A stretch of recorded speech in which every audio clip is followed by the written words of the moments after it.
जय श्री राम दोस्तों, मेरा नाम है अंकित शुक्ला और आज हमारा डे 128 यानी कि 183 का 128th क्वेश्चन कर। Let P the point of the parabola y square equal to 4x which is at shortest distance from the centre S of the circle x square plus y square minus 4x minus 16y plus 64 equal to 0। Let Q be the point of the circle divide the line segment S P internally.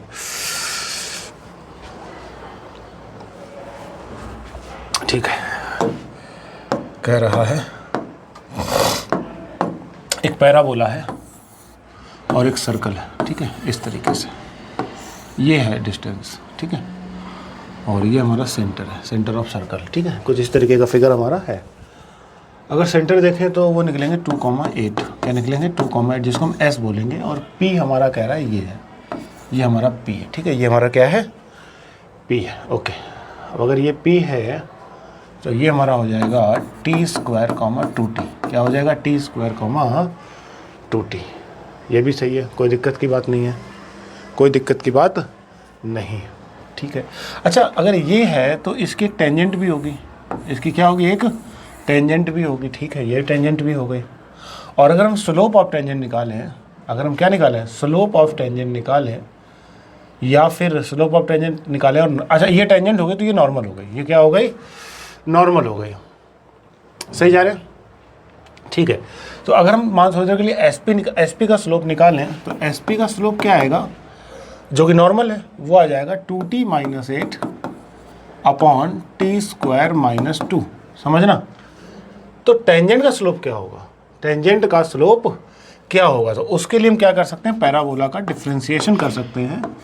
तो ये हमारा आ जाएगा 2y y dash is equal to 4, so y dash is equal to 1 upon 2y 4 upon, so 2 2 जा 4, so y dash equal to आ जाएगा 2 upon y की value कितनी है 2t, तो y डैश की वैल्यू आ जाएगी 1 अपॉन t, यानी कि टेंजेंट की स्लोप जो है वो t है, 1 अपॉन t है। तो नॉर्मल की स्लोप क्या हो जाएगी, माइनस टी, नॉर्मल की स्लोप क्या हो जाएगी, माइनस टी। समझ आया कि नहीं आया। अब अगर ये टेंजेंट का स्लोप है, ठीक है ना, तो इसका स्लोप और नॉर्मल का स्लोप का मल्टीप्लिकेशन जो होगा वो इक्वल टू कितना होगा, -1 होगा, वो कितना होगा, -1 होगा, ठीक है।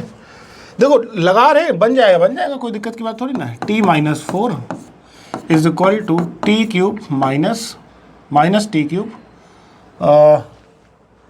कुछ गड़बड़ कर गए हैं क्या, मुझे लग नहीं रहा कोई गड़बड़ है, तो एक बार थोड़ा सा इसको इज्जत से सॉल्व करेंगे। देखो क्वेश्चन तो अच्छा है, सच बोलूँ तो क्वेश्चन तो अच्छा है। 2t minus 8 is equal to T, और यहाँ पे टी स्क्वायर माइनस 2, चलो तो ये हो जाएगा हमारा 2t माइनस 8 और ये हो जाएगा माइनस का टी क्यूब प्लस का 2t से 2t कट जाएगा, t की वैल्यू 2 आ जाएगी, t की वैल्यू क्या आ जाएगी, 2 आ जाएगी। अच्छा t की वैल्यू 2 आ गई तो इसका मतलब है कि ये पॉइंट मिल गए, क्या मिल गए 4,4, ये पॉइंट क्या मिल गए 4,4, और ये स्लोप ऑफ नॉर्मल है, ये क्या है, स्लोप ऑफ नॉर्मल है, ठीक है, ये क्या हो गई, स्लोप ऑफ नॉर्मल हो गई। चलो ठीक है, अब चलो देखते हैं अब क्या क्या कर सकते हैं, करने का ट्राई करते हैं, ठीक है। ओके, टी की वैल्यू तो 2 आ गई, नॉर्मल का स्लोप तो आ गया -2, मतलब टी की वैल्यू 2 आ गई तो नॉर्मल का स्लोप -t बनेगा, तो यहाँ से आ जाएगा, कोई दिक्कत की बात नहीं है, ये तो निकल जाएगा, कोई दिक्कत नहीं है। टेंजेंट का स्लोप अगर 1/2 तो नॉर्मल का स्लोप -2 बनेगा। चलो एसपी निकालते हैं, एसपी का मतलब है 2√2, एसपी का मतलब है 2√2, तो 4 में 2 गया 2, रूट के अंदर डिस्टेंस निकाल लें एसपी, तो एसपी आ जाएगा 4 में 2 गया 2, और 8 में 4 गया 4 का स्क्वायर, 16 4 20 20, यानी कि 2√5, यानी कि ए ऑप्शन तो हमारा करेक्ट है, ए ऑप्शन तो हमारा क्या है, करेक्ट है। SQQP, तो हमने ये क्यू मान लिया, हमने ये क्या मान लिया, क्यू मान लिया। तो अगर ये क्यू मान लिया है तो रेडियस निकाल लें, क्या निकाल लें, रेडियस निकाल लें।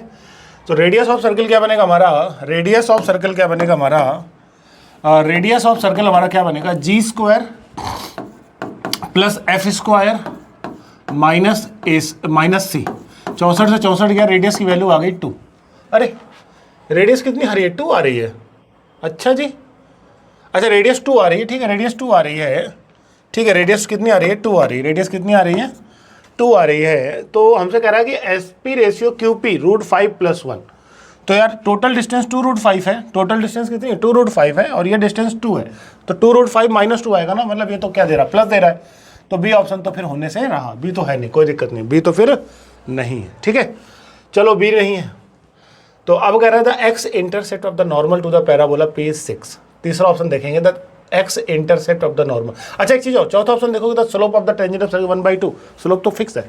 डी ऑप्शन भी करेक्ट है, डी ऑप्शन भी क्या है, करेक्ट है। अब लड़ाई किस पे है, लड़ाई है सी पे, लड़ाई किस पे है, सी पे। तो क्या निकालना है, x intercept of the normal to the parabola.